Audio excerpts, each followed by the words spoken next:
Hello everyone dear students, इस video में हम लोग बात करेंगे एक्सरसाइज 11.2 का। लेकिन आप लोग के लिए एक नोटिस है कि प्लीज़ आप इससे पहले वाले थ्योरी पार्ट के 2 वीडियोस को प्लीज़ देख लीजिए, अन्यथा आपको बहुत प्रॉब्लम हो जाएगा। पहले ही बता रहा हूँ, ओके। अगर आप पहले पढ़ भी चुके हैं तब भी देखिए, और भी कंसेप्ट आपका क्लियर हो जाएगा, ओके। तो चलिए देखिए, इस चैप्टर में आपको क्या मिलेगा ना, कुछ क्वेश्चंस मिलेगा जो पिछले चैप्टर का था, तो और अच्छा है, रिवाइज हो जाएगा। चलिए देखिए, कहता है आपके पास 3 स्ट्रेट लाइंस है, L1, L2, L3। तीनों का आपको डायरेक्शन कोसाइंस दे रहे हैं। तो आपको डायरेक्शन कोसाइंस दे रहा है, इक्वेशन वगैरह से कोई मतलब मत रखिए, जितना दे रहा है उससे मतलब रखिए। पहला का डायरेक्शन कोसाइंस है 12/13 -3/13 -4/13, यानी L1 M1 N1 कर लिए। डायरेक्शन कोसाइंस को LMN से डिनोट करते हैं। इसी तरह से लाइन 2 का दे दिया, लाइन 3 का भी दे दिया। कहता है प्रूफ करिए ये तीनों परपेंडिकुलर है एक दूसरे पे, यानी L1 परपेंडिकुलर है L2 के, L2 परपेंडिकुलर है L3 के। तो हम लोग सर कैसे दिखाएंगे इसको? तो हम लोग ऐसे दिखाएंगे, L1 perpendicular to L2, L2 perpendicular to L3, और L3 को भी परपेंडिकुलर दिखाएंगे L1 के, तब तीनों को कह पाएंगे। ये थोड़ा सा ध्यान रखिए। तो सर यहाँ पे कैसे बनाएंगे क्वेश्चन को, आप लोग को पता ही है। अगर परपेंडिकुलर है 2 लाइंस तो डायरेक्शन कोसाइंस के प्रोडक्ट का जो सम होता है वो 0 होता है, यानी इसका प्रोडक्ट का सम जो होगा वो क्या होना चाहिए, 0। तो लिखिएगा for L1 perpendicular L2, L1 L2 plus M1 M2 plus N1 N2, ये क्या आना चाहिए, 0 आना चाहिए। 0 कर नहीं देंगे, ले आते हैं, होता है कि नहीं। L1 L2 मतलब 12/13 गुना 4/13, फिर इधर -3/13 और 12/13, फिर इधर -4/13 गुना 3/13। तो देखिए ये 0 होता है कि नहीं होता है। 12 गुना 4 48/169 -36/169 -12/169। आप लोग देख ही सकते हैं, 36 12 48 होता है, -48 प्लस 48 0 हो गया, तो 0 हो गया। तो आप लोग कह पाएंगे कि L1 परपेंडिकुलर है L2 के। इसी तरह से स्टूडेंट सिमिलरली मैं लिख रहा हूँ, नहीं तो फालतू का समय बर्बाद होगा, आप लोग कर लेंगे। L2 परपेंडिकुलर क्या हो जाएगा, L3। आप लोग क्या दिखा देंगे, इस दोनों का प्रोडक्ट का सम भी क्या हो रहा है, 0। एंड L3 परपेंडिकुलर है L1 के, क्या दिखाना है आपको, इसका और इसका प्रोडक्ट क्या होगा, 0। तो इतना एग्जाम में भी आप कर सकते हो, नो इशू। और एग्जाम में पहली बात बताऊं, देता ही नहीं ऐसा क्वेश्चन, देखो देख कुछ करेगा नहीं वो, आपसे सिर्फ यहाँ कंसेप्ट क्लियर करवाना है इसलिए दे रहा है। तो आप लोग बनाइए, एग्जाम में देता ही नहीं है। तो therefore L1 perpendicular L2 perpendicular क्या हो जाएगा, L3। क्यों सर? क्योंकि L1 L2 पे परपेंडिकुलर हो गया, L2 L3 पे हो गया, L3 L1 पे हो गया, तो सब एक दूसरे पे हो गया। यही तो हमको प्रूव करना था। चलिए मिलते हैं क्वेश्चन नंबर 2 पे। ओके डियर स्टूडेंट्स, तो क्वेश्चन नंबर 2 में क्या कह रहा है कि straight line through this and this point perpendicular है straight line through this and this point. मतलब एक स्ट्रेट लाइन 2 पॉइंट से पास करता है, एक और स्ट्रेट लाइन 2 पॉइंट से पास करता है। कहता है प्रूव करिए वो दोनों परपेंडिकुलर है। ओके गाइज, आप लोगों को पता है कि 2 स्ट्रेट लाइन्स अगर पैरेलल है तो दोनों के डायरेक्शन रेशियोज का प्रोडक्ट का सम 0 होना है, जैसा कि अभी बताए। तो बड़ा ईजी है। तो हम लोग ए बी का डायरेक्शन रेशियोज निकाल लेते हैं। तो direction ratios of line A B are, थोड़ा फास्ट लिख रहा हूँ, घबराने की जरूरत नहीं क्योंकि ये सब चीज़ हो चुका है। क्या होगा, मान लेते हैं A1, तो यानी हो जाएगा आपका 3 - 1 यानी 2। B1 हो जाएगा आपका 4 - +1 5। C1 आपका हो जाएगा -2 -2 -4। X का डिफरेंस, Y का डिफरेंस, Z का डिफरेंस, और डायरेक्शन रेशियोज ऑफ CD।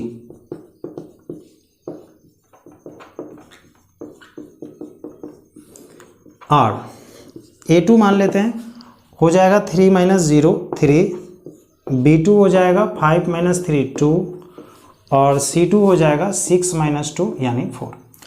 अब अगर ये दोनों परपेंडिकुलर है तो डायरेक्शन रेशियोज का प्रोडक्ट का सम 0 होगा। तो देखते हैं, since AB perpendicular CD, therefore A1 A2 plus B1 B2 plus C1 C2 बराबर A1 A2 डायरेक्ट गुना कर दीजिए, इसमें कोई बड़का समय नहीं बर्बाद करना है। A1 A2 मतलब 2 गुना 3, 6 हम डायरेक्ट लिख देते बट नहीं लिखे आप लोग कारण। 5 इंटू 2 और लास्ट में माइनस 4 गुना 4। तो 2 गुना 3 6 हुआ, 5 गुना 2 10 हुआ, 4 गुना 4 16 हुआ, 6 10 16 माइनस 16 0। देयरफॉर ए बी क्या हो गया, perpendicular to C D. Okay students, आशा करते हैं समझ में आया होगा। प्लीज़ आप लोग इसको नोट डाउन करिए। मिलते हैं क्वेश्चन 3 पे। ओके स्टूडेंट्स, देखते हैं हम लोग क्वेश्चन नंबर 4। मन में क्वेश्चन अराइज होगा, सर 3 नंबर क्या हुआ। सेम क्वेश्चन था जो 2 में था, उसमें ऐसा ही था बट कर रहा था प्रूव करिए पैरेलल है। तो कुछ नहीं, आप a1/a2 बराबर b1/b2 बराबर c1/c2 दिखा दीजिएगा। लास्ट वीडियो में भी मैं बता चुका हूँ, इसी लेके प्लीज़ आप कर लेना। चलो 4 में देखो, कह रहा है फाइंड द इक्वेशन। हाँ अब आइए जगह पे आ गया question. Find the equation of the line which passes through the point 1 2 3। एक स्ट्रेट लाइन का इक्वेशन लाना है जो पॉइंट 1 2 3 से पास कर रहा है। आपको थोड़ा सा एक चीज़ बता देता हूँ, आपको सिर्फ ये पकड़ना है कि मेरा स्ट्रेट लाइन सिंगल पॉइंट से पास करता है कि डबल। इसी से पता चल जाएगा कि पहला फार्मूला लगाना है कि दूसरा। तो पहला यहाँ पे क्यों सर, क्योंकि सिर्फ 1 2 3 से पास करता है। And parallel to the vector 3i + 2j - 2k। अब ज़रा याद करिए, अगर ये स्ट्रेट लाइन है और ये पॉइंट पास कर रहा है 1 2 3 से, और एक वेक्टर है इसके पैरेलल में, तो पैरेलल का नाम दिए थे एम वेक्टर, अगर आप लोग को याद हो तो। नहीं है तो पहले जाके वीडियो देखिए, ये एम वेक्टर। तो आपका यहाँ इक्वेशन पूछ रहा है, तो आप मन में क्वेश्चन अराइज होगा, सर वेक्टर या कार्टेशियन। चिंता ना करें, दोनों देंगे। तो सबसे पहली बात, वेक्टर में सर क्या होता था, आर वेक्टर बराबर p1 वेक्टर या p vector plus lambda m vector. तो p वेक्टर मतलब पोजीशन वेक्टर, उस पॉइंट का जिस पॉइंट से वो पास करता था। किससे पास करता है, a से। तो बताइए यहाँ a से, यानी p वेक्टर का जो वैल्यू होगा OA वेक्टर, ये क्या होगा i, क्योंकि 1i होता है, 2j + 3k। ओके, इतना चीज़ तो समझ में आ गया होगा आप लोग को। तो in vector form r vector बराबर पढ़े थे p vector plus lambda m vector. p आपको ऊपर में आ गया i + 2j + 3k plus lambda m vector आ गया आपको 3i + 2j - 2k। तो आर वेक्टर का इक्वेशन जो है हम लोग को आ गया, मतलब स्ट्रेट लाइन का इक्वेशन वेक्टर फॉर्म में आ गया। अब किस में उसको चाहिए, कार्टेशियन में। देखिए कैसे लिखना है, इन कार्टेशियन फॉर्म। अगर आप लोग थोड़ा सा ध्यान देंगे तो हम वहाँ का भी सहारा नहीं लेंगे, इधर ही बना लेंगे। तो और आप लोग को करना है, क्योंकि ऐसा हो रहा है कि ऑब्जेक्टिव में क्या करता है, ये दे देगा, बोलेगा कार्टेशियन इक्वेशन क्या है, कार्टेशियन दे देगा वेक्टर क्या है, तो आप वो सब नहीं करेंगे, डायरेक्टली बना लेंगे ऑब्जेक्टिव में। कैसे सर, ध्यान दीजिए, यहाँ पे जो बैठता है वो पॉइंट होता है, लैम्डा के बगल में जो बैठता है डायरेक्शन रेशियोज होता है। अब कार्टेशियन इक्वेशन आप लोग को जो पढ़ाए, x - x1/a y - y1/b बराबर z - z1/c। ओके, अब यहाँ पे x1 क्या था, पॉइंट था, याद करिए। तो पॉइंट यहाँ पे 1 2 3, तो यहाँ x के साथ 1 डालिए तो x - 1, यहाँ वाला डायरेक्शन रेशियो यानी 3, y - 2, y में यहाँ वाला डालिए 2, z - 3 और z यहाँ डालिए -2। हो गया ना कार्टेशियन इक्वेशन, कौन बड़ा इशू। तो आसानी से आप सॉल्व कर सकते हैं ऐसे क्वेश्चन को। चलिए मिलते हैं नेक्स्ट क्वेश्चन में। नंबर 5 में क्वेश्चन में कह रहा है student, find the equation of the line in vector and Cartesian form. Okay, दोनों फॉर्म में चाहिए उसको। That passes through the point with position vector 5 था 2i - j + 4k and is the direction इतना। जब भी ये बोले डायरेक्शन में, पहले वाले चैप्टर में बता चुका हूँ, पैरेलल में, अलोंग, समझ जाइए पैरेलल ही कह रहा है, ठीक है। तो आज भी सिर्फ एक पॉइंट से पास करता है जिसका पोजीशन वेक्टर दे दिया है, तो यानी डायरेक्ट आपको दे ही दिया है p वेक्टर, वो 2i - j + 4k। p vector कौन होता था, जिससे पास करता था, वो मेंशन किया है। एंड डायरेक्शन यानी पैरेलल वाला m होता था, जो भी दिया है m वेक्टर दिया है i + 2j - k वेक्टर। अब आपको अगर इसका इक्वेशन लाना है now equation of line is R vector बराबर P vector plus lambda M vector. तो पी वेक्टर हो गया 2i minus J plus 4k, lambda M vector हो गया आपका i plus 2j minus k। बस हो गया इक्वेशन। बोला नहीं कार्टेशियन में भी बताओ।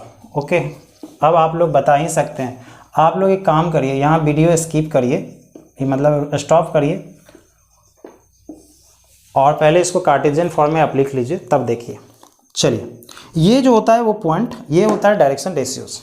तो यानी x minus 2/1, y plus 1/2, z minus 4/-1, ये आपका क्या हो जाएगा आंसर। ओके स्टूडेंट्स, आशा करते हैं ये भी समझ में आया होगा। चलिए चलते हैं क्वेश्चन नंबर 6 पे। क्वेश्चन 6 में स्टूडेंट कह रहा है find the Cartesian equation of the line which passes through the point -2, 4, -5। एक स्ट्रेट लाइन है, ये पास कर रहा है -2, 4, -5 से। ओके, और पैरेलल है एक स्ट्रेट लाइन के। x plus 3/3, y minus 4/5, z plus 8/6। तो ए बी का इक्वेशन हम लोग को पता करना है। थोड़ा समझिए, वो जो उतना बड़ा चीज़ दिया है क्यों दिया है, वो आपको परेशान करने के लिए। इसलिए अगर आपको ए बी का इक्वेशन चाहिए तो सिंगल पॉइंट से पास कर रहा है तो हमको सिर्फ डायरेक्शन रेशियो चाहिए ना। तो डायरेक्शन रेशियो किसका, या तो खुद का या तो पैरेलल का। तो खुद का नहीं है, पैरेलल में एक स्ट्रेट लाइन दे दिया। तो सर ये क्यों दिया है, वो फालतू का दिया है, सिर्फ डायरेक्शन रेशियो से मतलब है ना। और आपको पता है कि डायरेक्शन रेशियो स्ट्रेट लाइन में कहाँ होता है, नीचे। यानी डायरेक्शन रेशियो है 3, 5, 6, 3, 5, 6। लेकिन एक बात का ध्यान रखिएगा, यहाँ पे एक हमें ट्रिक सिखा रहा हूँ, ऊपर में भी ध्यान देना है। कहेंगे सर आप नहीं सिखाए स्ट्रेट डायरेक्शन रेशियो, ऊपर में कहाँ बताए। ठीक है, ये एक तो छोटा सा चीज़ याद रखिएगा, वो नहीं होता है बट सवाल वाला उसको कुछ चेंज करके देता है। आपको ये ध्यान देना है कि एक्स वाई जेड का जो कॉफिशिएंट है वो 1 होगा। एक्स वाई जेड का कॉफिशिएंट अगर 1, 1, 1 है तो ठीक है, आपका नीचे वाला डायरेक्शन रेशियोज है। अगर ऊपर में 1, 1, 1 नहीं है कॉफिशिएंट तो नीचे वाला डायरेक्शन रेशियोज नहीं है, उसको बदलना पड़ेगा। क्या बता गए सर, आप खाली इतना तो सुन के रहिए, आगे क्वेश्चन मिलेगा मैं समझाऊंगा। ओके, तो ये थोड़ा सा ध्यान दीजिए। अभी एक्स वाई जेड का कॉफिशिएंट 1 है, बिल्कुल सर, तो नीचे वाला डायरेक्शन रेशियोज हुआ। तो यानी यहाँ से बताइए पॉइंट, यानी x1 हो गया -2, y1 हो गया 4, z1 हो गया -5। डायरेक्शन रेशियोज को ABC से डिनोट करते हैं, वो पैरेलल वाला चाहिए। तो A हो गया 3, B हो गया 5, C हो गया 6। तो इक्वेशन चाहिए उसको सिर्फ कार्टेशियन फॉर्म में, तो कोई इशू नहीं है, कार्टेशियन फॉर्म इक्वेशन दे देते हैं। तो कार्टेशियन फॉर्म इक्वेशन होता है x माइनस x1 बाई बराबर y माइनस y1 बराबर b बटा b, z माइनस z1 बटा c। x माइनस माइनस +2 बटा a हो गया आपका 3, y माइनस 4 बटा b हो गया आपका 5, z माइनस माइनस +5 बटा हो गया 6 आंसर। ओके, ये थोड़ा सा ध्यान रखिएगा। चलिए मिलते हैं नेक्स्ट क्वेश्चन में। और जो बातें अभी बोल गया था ना वो बताऊंगा, आप निश्चिंत रहना, क्वेश्चन आएगा मैं बताऊंगा। खाली आप लोग के दिमाग में डाल दिए ताकि आपको ये रियलाइज होते रहे क्या था वो। ओके, चलिए चलते हैं क्वेश्चन नंबर 7 में। कोई इशू नहीं है, आप लोग कर लेना, या चलो मैं बता ही देता हूँ। क्वेश्चन 7 लिखो। क्वेश्चन नंबर 7 में स्टूडेंट एक कार्टेशियन इक्वेशन दिया है, कहता है इसका वेक्टर फॉर्म इक्वेशन बताइए। तो आप लोग के मन में आएगा सर आप तो बना लेंगे, आप तो 2-2 क्वेश्चन अभी करवा दिए, बना लेंगे। बिल्कुल आप बना लेंगे, अगर बोलें डायरेक्ट विदाउट पेन पेपर तो कैसे बनाएंगे अगर ऑब्जेक्टिव हुआ तो। 5i मतलब r वेक्टर बराबर 5i माइनस 4j, क्योंकि प्लस है, minus 4j plus 6k plus lambda 3i plus 7j plus 2k हो गया वेक्टर फॉर्म में, क्योंकि नीचे डायरेक्शन रेशियोज, उधर लेमडा के बगल वाला डायरेक्शन रेशियोज, और लेमडा के बगल में मतलब कि बिना लेमडा वाला जो होता है वो पॉइंट होता है। तो 5 माइनस 4 6 हो गया। बट अगर ये सब्जेक्टिव में पूछे तो क्या आपको लगता है कि आप बिना पेन पेपर का लिख के एक स्टेप में लिख देंगे और 3 नंबर 2 नंबर आपको दे देगा? नहीं देगा। इसके लिए सर क्या करना होगा, चलिए वही मैं आप लोग को सिखाने वाला हूँ। सबसे पहले कुछ चीज़ें समझ लीजिए। अगर आपको स्ट्रेट लाइन का इक्वेशन दे, मतलब इस स्ट्रेट लाइन का इक्वेशन है और आपको कहे कि इस स्ट्रेट लाइन पे एक पॉइंट बताइए, क्या बताइए, एक पॉइंट बताइए, तब भी आप यही करेंगे जो मैं अभी करने जा रहा हूँ। क्यों सर? सारा जवाब मिलेगा, खाली इतना ध्यान रखिए कि हमारे क्वेश्चन में अगर बोल दिया कि इस स्ट्रेट लाइन पे पॉइंट बताइए तो क्या करना है, इसको एक कांस्टेंट मानना है। कौन सा कांस्टेंट सर? कुछ भी मान लीजिए ना, लेमडा मान लीजिए, म्यू मान लीजिए, के मान लीजिए, कुछ भी मान लीजिए, बट लेमडा मानते आ रहे हैं तो लेमडा मान लेंगे। क्यों माने सर? ये इसके बराबर, ये इसके बराबर, तो सब आपस में बराबर तो है, तो वो कोई एक नंबर तो होता होगा, मान लेते हैं लेमडा के बराबर। अब ये बताइए, ये भी किसके बराबर? लेमडा के बराबर, तो x माइनस 5/3 हो गया लेमडा, y प्लस 4/7 हो गया लेमडा, z माइनस 6/2 बराबर हो गया लेमडा। अब यहाँ से x माइनस 5 बराबर 3 लेमडा, y प्लस 4 बराबर 7 लेमडा, z माइनस 6 बराबर 2 लेमडा।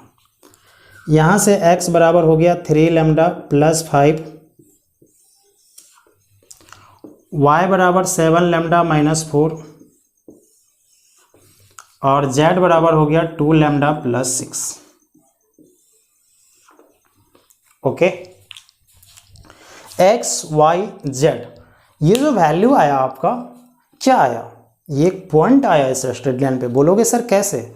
आप याद करिए, जब इक्वेशन बता रहे थे तो यहीं पे कोई पॉइंट माने थे p x y z, तो क्या वही तो है वो x?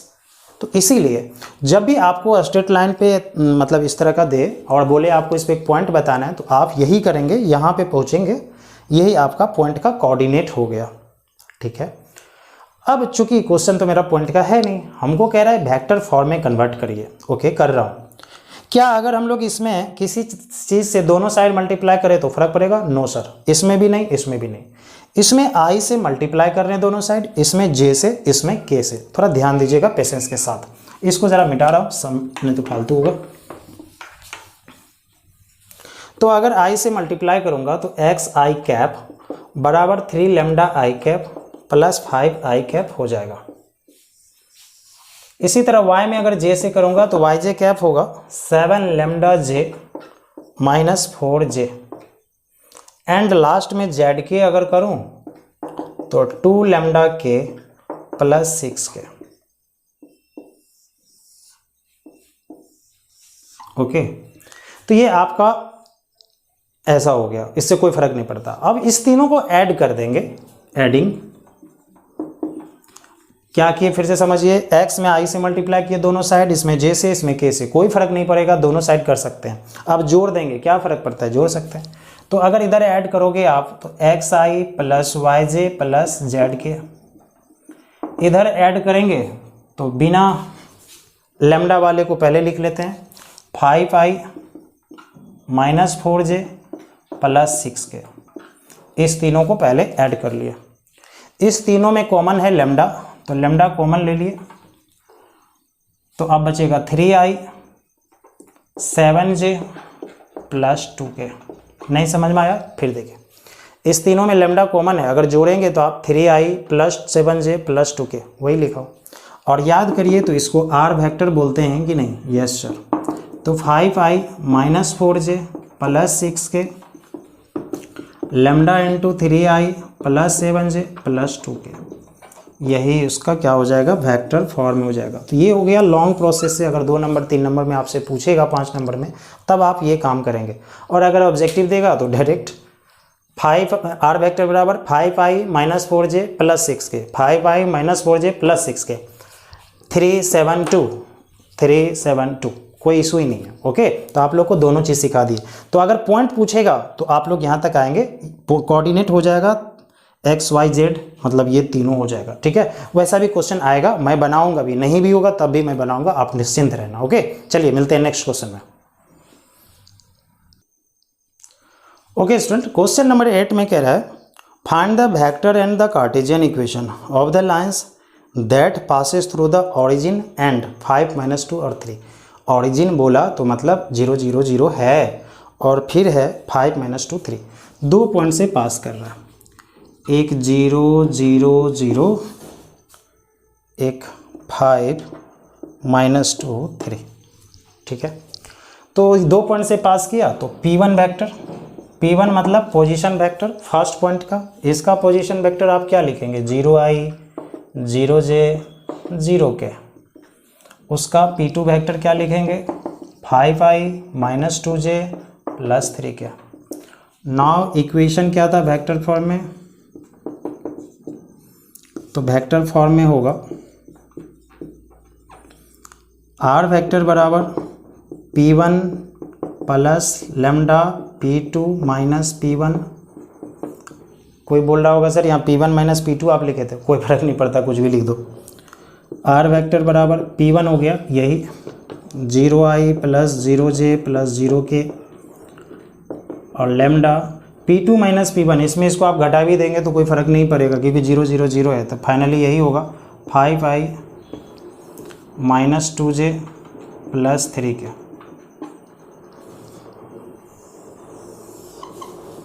ओके, हो सकता है क्वेश्चन में आंसर में ये ना दे क्योंकि 0 0 0 0 ही हो जाएगा, सिर्फ ये लिखेगा, बट आपको ये टोटल लिखना है। ठीक है, इन कार्टेशियन फॉर्म क्या होगा,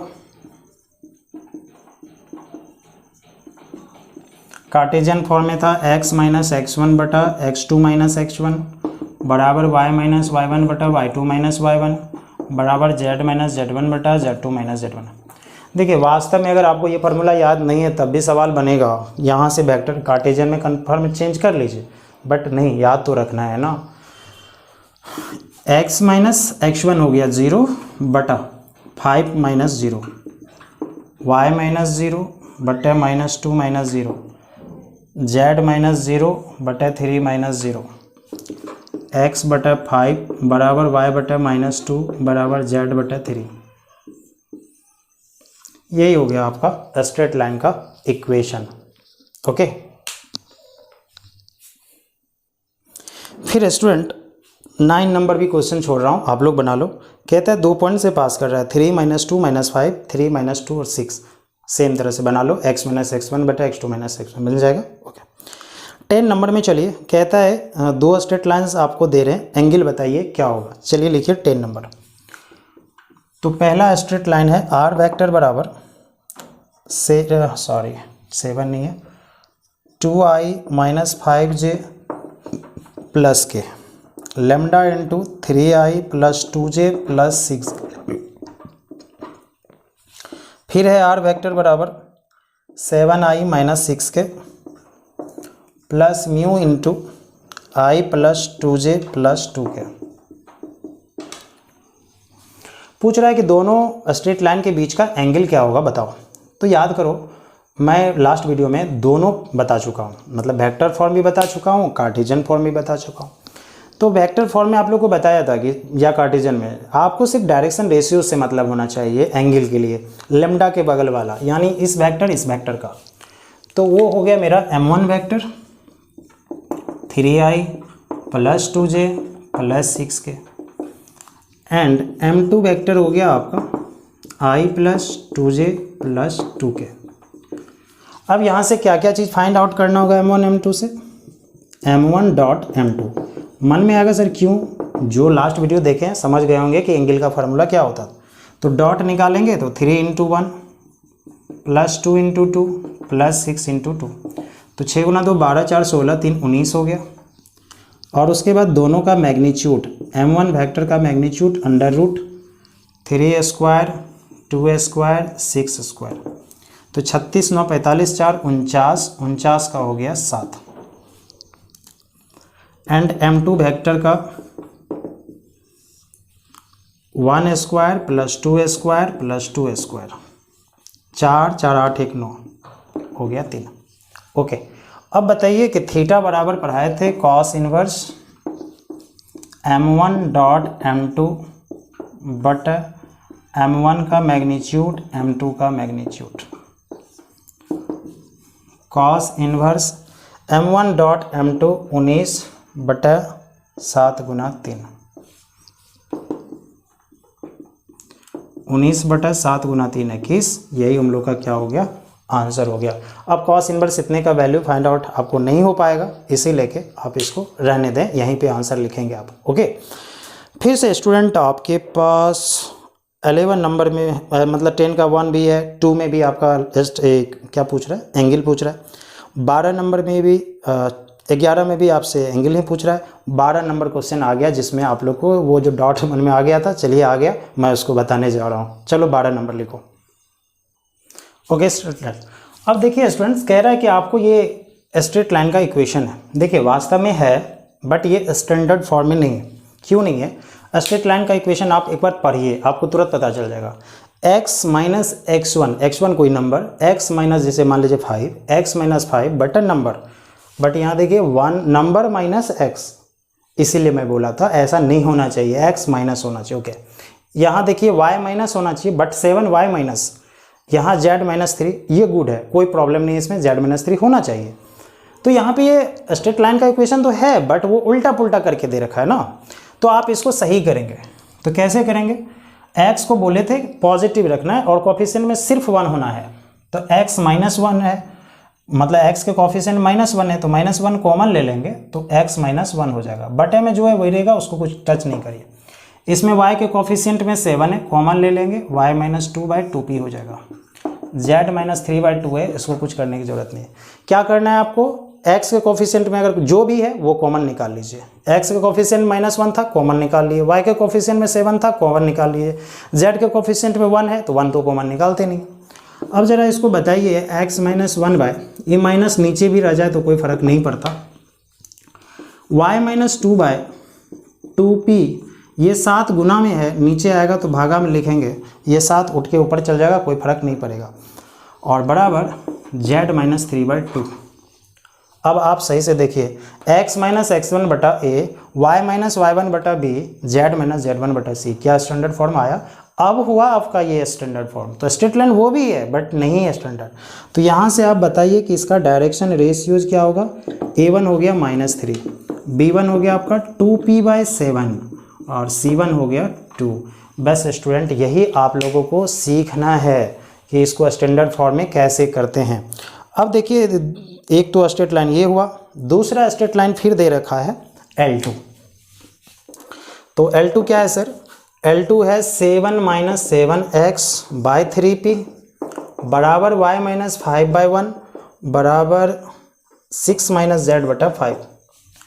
क्या ये भी स्टैंडर्ड फॉर्म में नहीं है? तो इसको भी ठीक करना होगा। x के कोफिशिएंट में क्या है? -7, तो कॉमन लेंगे, तो -7 कॉमन लेंगे तो x माइनस 1/3p, यहाँ y माइनस 5/1, यहाँ -1 कॉमन लेंगे, z minus 6/5, x minus 1/3p/-7 नीचे आ जाएगा, y माइनस 5/1, z माइनस 6/-5। तो यहाँ से अब देखिए स्टैंडर्ड फॉर्म हो गया, a2 हो गया 3p/7 माइनस लगा देंगे, b2 हो गया 1, c2 हो गया -5। तो ये डायरेक्शन रेशियोज हो गया सेकेंड इक्वेशन लाइन का। अब चूंकि परपेंडिकुलर है, तो सिंस L1 परपेंडिकुलर L2 बोल रहा है कि अगर वो दोनों परपेंडिकुलर है तो P का वैल्यू बताइए। तो अगर परपेंडिकुलर है तो डायरेक्शन रेशियोज का प्रोडक्ट का सम क्या होगा? 0 होगा। तो चलिए A1 A2 करेंगे, -3 into -3p/7 plus b1/b2 2p/7 into 1 plus c1/c2 2 into -5 बराबर 0। तो ये हो गया 9p/7 प्लस 2p/7 -10 बराबर 0। तो ये हो गया 9 2 11p और 7 एलसीएम हो गया, 7 गुना 10 70, तो बराबर हो गया 70, तो p हो गया 70/11। तो स्टूडेंट पूछ रहा था कि p का वैल्यू क्या होगा अगर ये दोनों स्ट्रेट लाइन परपेंडिकुलर हो तो। अब चलिए 13 में भी आपके पास यही है, कहता है 2 स्ट्रेट लाइन है, प्रूफ करिए दोनों परपेंडिकुलर है। ठीक है, अगर स्टैंडर्ड फॉर्म में होगा तो a1 a2 plus b1 b2 plus c1 c2 0 दिखा दीजिए, होगा भी। मैं फर्स्ट नंबर क्वेश्चन भी यही तो बनाया। तो चलिए आज इस वीडियो में हम लोग क्वेश्चन नंबर 13 तक हैं, 14, 15, 16, 17 ये शॉर्टेस्ट डिस्टेंस से रिलेटेड क्वेश्चन है। मतलब एक ही टाइप का, बट इसको मैं डिफरेंट वे से बना के दिखाऊंगा, क्योंकि आप लोगों को पता है मैं बोला था कि एक क्वेश्चन चेंज करके इधर से दे रहा है, इसलिए एक वीडियो सेपरेट हमको बनाने की ज़रूरत है जिसमें थोड़ा सा चेंज करके भी आप लोग को बताएंगे। ओके, चलिए मिलते हैं नेक्स्ट वीडियो में। प्लीज़ आप लोग यहाँ तक देखिए अच्छे से, और अगर हाँ वीडियो अच्छा लगता है लाइक करिए, शेयर करिए और सब्सक्राइब करिए चैनल को।